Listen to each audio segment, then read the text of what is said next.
for RP4 to actually catch a portion of the stream, just because I do know there were some questions about the length of our season this time around. And it's funny because I think the last we had discussed it was back in might have been October, November, and at the time we were operating on a quarterly season, and that just really proved to be too long for people, honestly. I think what ended up happening was we kind of watched people that had to kind of come in and out the scene as life happens, right? And so much had kind of happened that I think for us, I think it was a really great way to say, hey, eight weeks of things. Rob, there he is right there in the chat. 8 weeks of things is probably a really good way for us to determine some good power rankings, in addition to we did do 4 months. We did do 4 months, and then we started at quarter. I mean, we ended in January, but we didn't even make it out to the end of December with everyone who actually was like mission critical. If you start thinking about it, Handy had to step away, Luxray had to step away, RP4 had to step away. So yeah, it was pretty hectic, and I think we kind of found ourselves looking for a different way to try to see if we can get people from beginning to end. But these two guys, they're going to be playing from beginning to end today. Let's go ahead and hop into the match. Yeah, and so right off the bat, we're seeing Dank Link picking up a different character than we normally get to see with this Byleth. And Byleth was a character that was introduced at the end of the first Season's Pass for Ultimate. And I have not seen Dank play this character too much yet. So it'll be interesting to see what he knows about this character and what Swag Flu himself competing against this character knows himself. Although, that looked pretty good. That was a really good read by Swag. He was looking pretty on point in the first beginning of this match with that PK Thunder hit. And Byleth is a character that has really decent frame data. She is really close. She has really good far-reaching moves and is really good once she's up in your face. But like some of the other characters that aren't as good, like Incineroar and a couple heavier characters as well, you'll start to notice that they have really poor movement speed, and Byleth does have poor like run speed and walk speed compared to like characters like Chrom and Yoshi and Mario, as well as just other much better characters. But she makes up for that with like her good moves, her length, and her speed. And so, depending on if Swag continues to like try and stay in her face or not, will determine, I think, how easy Dank Link will have of a time of keeping up in damage. Because I'd say right now they're pretty even. It looks like Dank is going to be aggressive going off stage here for that edge guard, but he's not going to get anything off of it. But looks like Swag here getting that down throw into fire doesn't get much more off of that one string, but there he is starting up again. Ooh, nice side magnet, but air dodges into it there. That's what I was kind of talking about, was that F Smash just has such great utility, as if you angle it up or down, you can actually angle it by like doing diagonal inputs. It can actually guard jump off of ledge, air dodge off of ledge, or if you angle it down or forward, you can get up off of ledge, or just staying on the ledge. And it kind of covers every option just by like standing still. And then you have that side B, which is that like big strike she does upward with that spear. And even that, like, it's kind of slow, but just the amount of range it can cover, people are just not expecting it to hit you there. Yeah. I would say, though, her most utilized move definitely should be her Nair. It's got decent frame data, it can combo really well into itself, and you've kind of seen Dank Link run away with this in the second stock here because of some combos off of that, as well as the other moves that he's been doing so far this match. But with Rage, as long as Swag is able to continue his decent ledge guarding, I think that he should have no problem getting back into this game. Oh, that was really good timing. Very nice PK throw. And answering right back is Dank Link with that up smash, which I believe comes out on frame 9. It's a really good move out of shield, just because it actually will scoop you as well if you're in front. And it's just so like quick compared to a lot of Byleth's other moves. It's one of her fastest moves out of shield that can kind of be that menacing. Ooh, footstool coming out. Almost gets the down air. That was really cheeky, but using the side B to get some range. Starts the ledge guarding here. Goes for that F smash, but opts to stop and go for that nair after she whiffs. But Swag Flu getting hit by these projectiles. They're not slow. Ooh! And there's no Oh, tech there. yep, stage got him with no tech. Yeah, I think he tried to there, and it was just unfortunate because he mistimed it just a little bit. You'll see in this replay. As soon as he gets thrown off stage, Footstool did not expect that down air, gets side beat at the distance, and then all of a sudden, he tries to get off ledge, and it just keeps not going well between the nair and the down air again. And then this projectile, he was just not expecting it. And then right here, he tried to, as you see in the little camera in the bottom, he does try to air dodge, and he just probably missed the tech by a couple seconds. Very true. All right, so looks like they're going to do some adjusting. We'll see how that goes in just a second. And, you know, now that I think about it, RP4, I'll take a look back at our discussions to see if we did have it set for 2 or 3 months. You know why I would love for it to be 3 months? Because I would love to run a Champs and Challengers once every month at least. I think that was really the thing that I wanted us to have. The reason why I liked at first us trying out a little bit of a longer season was because I was really kind of excited about the idea of us having oh, it's okay now, I'm here. What's up, Nightwing X, man, with the new camera? That's what I'm waiting to see you come through with.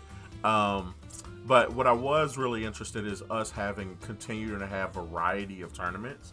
And so even in this 8-week span, we were only really able to have one chance out of challenges. Luxray, thank you so much for the host.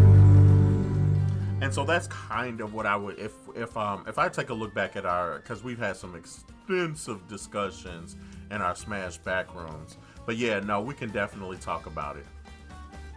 Yeah, it doesn't let us do enough champs and challengers. On top of that, we didn't get to do no crew battles this time. We didn't get to do too much of anything. And so hopefully I am wrong. And if we could stretch this out to the month of March, I'd love to, because we have a lot of newcomers coming in that I would love to try out in challengers first and see how some of that works. I mean, heck, I remember when Luxray was in challengers for that 1 week. Yeah. But interesting enough, with Nightwing X here, that does remind me to make the announcement and remind everybody we are wrapping up our Black History Month campaign celebrating Black entrepreneurs in the present. All donations from the stream this week will go to one of 4 organizations, and this week we're celebrating Keisha Howard of the Sugar Gamers, who has been for more than 10 years now really kind of opening up the discussion around diversity and inclusion when it comes to underrepresented groups in video games. Primarily her being a black woman, she's an incredible trailblazer who, if I could speak on a personal behalf, has helped work on a virtual reality game, an augmented reality game, has also provided her services to HTC with the Vive, and created her own board game. And we worked together on a project with Adidas.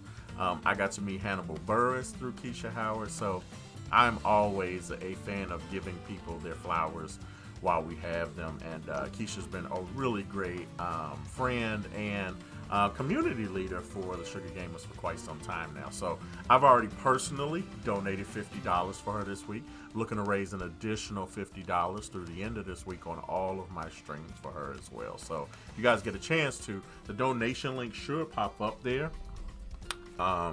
If not, you can go ahead and type !donate in the chat, and the donation link will pop up that way. And I think while we've got a hot second, let's go ahead and take a look at the bracket, see who we've got on the docket for tonight. So, you guys are currently watching Swag Flu take on Dank Link, while next up we're getting ready to watch RP4 and Cyber Blaster, a newcomer coming in tonight. Pretty excited to see how they're going to do. And then off stream, Just Dopey is taking on Lamomo, and BW Styles is taking on Titan. So we'll be able to brush up on some of those matches, see where they end up. Oh, and it looks like these guys got started, so let's go ahead and hop back into the action. Yeah. And so we're seeing, like last week, we're seeing Swag Flu switch to this Game & Watch. And I think that's a good pick. Game & Watch is a character that, like, if you're... Ooh, that was a shield break. That's so unfortunate. And against a character as light as Swag, as Game & Watch, that was close.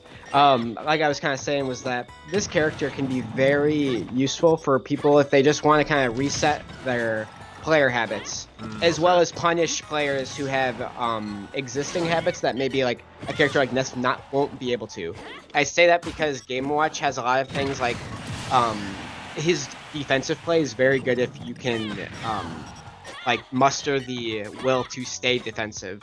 Do not approach. Do not try to be the aggressor, because as Game & Watch, you have tools like your up B up shield, like your Nair, and as well as up smash and down smash that are just so quick that lots of characters do not have moves that are fast enough to react to them.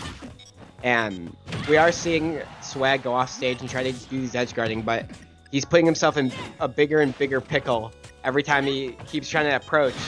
Finally gets a grab. Will he be able to get this edge guard? No, he won't. And now, really getting the extra cut built on is Dank. Ooh, that F smash at ledge. Really good punishing the get up option. Gets the 3 at the hammer. Going for broke. You're trying to get this first stock off. Gets up aired. Up B. Oh, it does not go for the side B in time. And finally taking out that first stock is Swag Flu.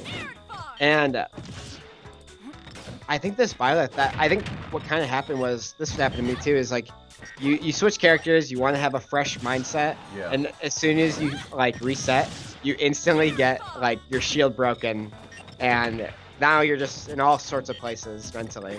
And it's something that you just kind of have to say, shake it off. At least I didn't lose the stock because of it, and this is still a winnable game for him for sure. It's just that he's just gotta like, he looks like he's starting to reset now. He's starting to finally like slow down if he approaches, but really close there. Good thing he DI'd. DI up or just to the right or to the left, and he DI'd fine there. But I don't know how many more of those he'll take. Guy has to be careful. There he goes. Yep, that's gonna kill. And that down smash into forward smash, something that really no other character should just be able to do, like as much as Game & Watch. And Game & Watch is just, he has so many good tools, so many crazy tricks up his sleeve that, especially because of his animations, people like Steve nowadays have for a while been like, it's very confusing to look at because so many of Game & Watch's animations make him look so slow, yet his moves are actually very fast. However, he's at 160. He has to essentially live like the next 2 interactions he gets from Dank. And, oh, that might just... He mashed out so hard. Yeah, that was the game right there. If Dank Link does not mash out of that berry, he loses that game instantaneously. So really good on him for knowing that that was a very dire situation. Let's catch the instant replay on that really quickly. Yeah, you'll see right here. Runs in, gets punished it for the first time. I think Swag Flu kind of forgotten how quick that down smash really is. But right here, gets it the read. And then right here, he was so close, but I think what Swag Flu kind of was worried about was him not dying from that F smash and held it for just a hair too long. And sometimes you just gotta take the options you get and just let it rip with no charge, just because you don't know when you'll get another interaction like that. And they are at a low percent anyways. Right. So like they have a much easier time getting out of berries compared to if you were able to get that again later. Yeah. However, good games. It just says it looked like Dank was just a little bit more comfortable in that matchup, maybe. Very true. Yep. Now I think we're going to have a guest here in just a second. I'm going to double check on that. But in the meantime, we're going to get RP4 and Cyber Blaster in here for the next match. And just as a quick reminder, guys, if you guys want to catch any of the matches from tonight, please be sure to subscribe over at IPG_esports. You guys will be able to view any of the matches that we have on our on stream tonight in our archive. As you guys can see, thanks again to our good friend BC Bobby Cherry putting these together for us. These wonderful thumbnails plus really well cut and organized videos are there for you guys' viewing pleasure. In addition to that, also an opportunity to learn something about some of your previous stuff. So yes, we are going to have a really quick guest come on. I'm going to toss him in here real quick.